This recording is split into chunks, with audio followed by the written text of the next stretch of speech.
Здравствуйте, я Булянь Сырич. 19 октября мы были вынуждены созвать внеочередное совещание Совета старейшин эрзянского народа в связи с начавшейся в Российской Федерации волной арестов эрзян. Российская власть руками своих прислужников злодействовала в лучших традициях ВЧК, НКВД, КГБ.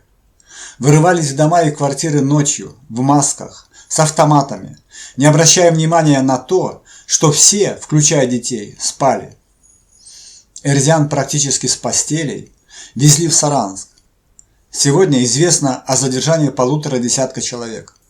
У всех отобрали ноутбуки, компьютеры, телефоны. Бомб не нашли. Большинство задержанных после длительных, продолжительных допросов отпустили по домам. Местонахождение некоторых из них до сих пор неизвестно. Среди них почетный инязор эрзянского народа Кшумантянь-Пиргуш Григорий Мусалев и эрзянский писатель, журналист, главный редактор независимого издания «Эрзянь Мастер» Нуянь Видяс Евгений Четвергов. По информации, полученной от представителя ОДВИ, обоих обвиняют в терроризме и экстремизме. Нуянь Видязу в марте следующего года исполняется 90 лет, а Кшумантянь-Пиргужу через месяц, 19 ноября, исполняется 83 года. С учетом состояния их здоровья и возраста, можно предположить, что люди, которые принимали решение о их аресте, хронически страдают психическими расстройствами или же очень хотят выслужиться и ничего кроме этого не умеют. Представитель ОДВИ подчеркнул, что ни один участник настоящего эрзянского подполья задержан не был. Все на свободе и готовы к действиям. В связи с очередным произволом власти Совет старейшин принял обращение, которое я вам зачитаю. Эрзяне, друзья, российская власть, которая в 2014 году начала войну против Украины, сегодня ведет войну уже против всего цивилизованного мира и понимает, что выиграть ее она не способна, не в состоянии. Кроме того, она понимает, что проигрыш в войне гарантирует российской власти не только политическую смерть, но и приговор Международного трибунала. Российских руководителей будут судить как военных преступников, поэтому Путин и его шайка решили идти до конца и втянуть в эту войну как можно больше стран и народов. Погибло сотни тысяч людей. Могут погибнуть миллионы, но кремлевских крыс это не волнует. Сегодня они спешат перевести экономику на военные рельсы. Это значит, что скоро детям придется встать к станкам, а взрослым отправиться на войну, и война придет в каждый российский дом. Это при том, что на Россию никто не нападал. Для того, чтобы война закончилась и люди перестали умирать, достаточно вывести российские войска с чужих территорий. Никто не собирается преследовать их до Москвы или до Урала. Это бессмысленно. Окончание войны принесет облегчение всему населению Российской Федерации, но российскую власть ожидает Международный трибунал. И поэтому она пытается сегодня разделить ответственность за свои преступления с каждым россиянином. Отсюда эти дикие призывы стать русским. Чтобы реализовать свои преступные планы, власти нужно послушное население. Нужны люди, которые боятся. Только этим можно объяснить аресты и задержания, захлестнувшие Российскую Федерацию. Режим боится непослушных, способных обращать внимание людей на ложь и злодеяния власти.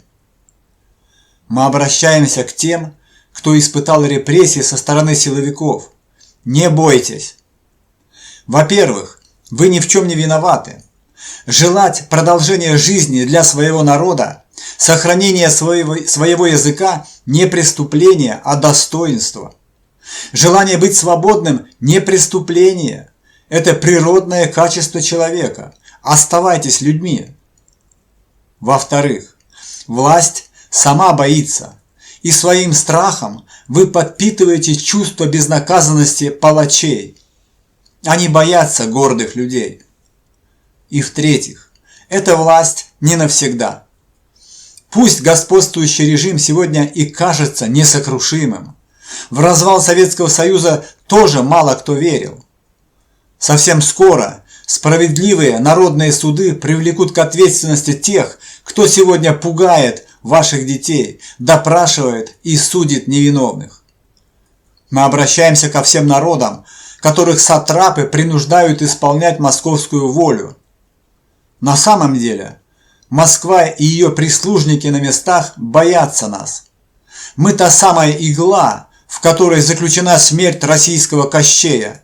Никакой он не бессмертный, он смертен, боится и поэтому спешит превратить нас в русских. Это отвратительно, когда люди, наплевав на прах своих предков, танцуя на их могилах, блеют, как бараны: «Я русский». Для того, чтобы выжить, нам нужно бесстрашие. Мы должны объединяться, искать союзников. И самое главное, нам нужно понять, что российская власть – наш враг. Не противник, не соперник, враг. Обращаемся к цивилизованному миру. Мы часто слышим голоса, ратующие за сохранение Российской Федерации, которые выражают обеспокоенность, что развал этого монстра приведет к лишним хлопотам.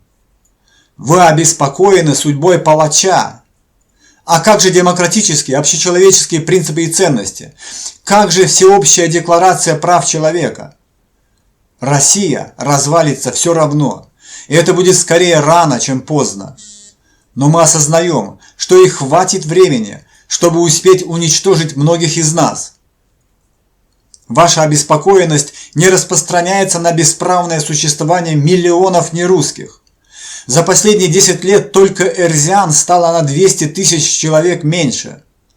Цена вашего спокойствия – жизни наших народов. И она, эта цена, стремительно растет. Вы можете, вы сильны, вы справедливы. Обратите внимание на наше положение, если только ваши разговоры о принципах и ценностях не являются высокопарными, но пустыми декларациями. Мы обращаемся к российским служащим, чиновникам, силовикам. Подумайте о своем будущем. Не дайте усадить себя на одну скамью подсудимых вместе с русскими военными преступниками. Вам нужно будет жить дальше, работать, воспитывать своих детей. Не омрачайте сегодняшними преступлениями свое будущее. И лишь тогда оно будет для вас светлым. Совет старейшин, 19 октября 2023 года, Эрзянь, Мастор.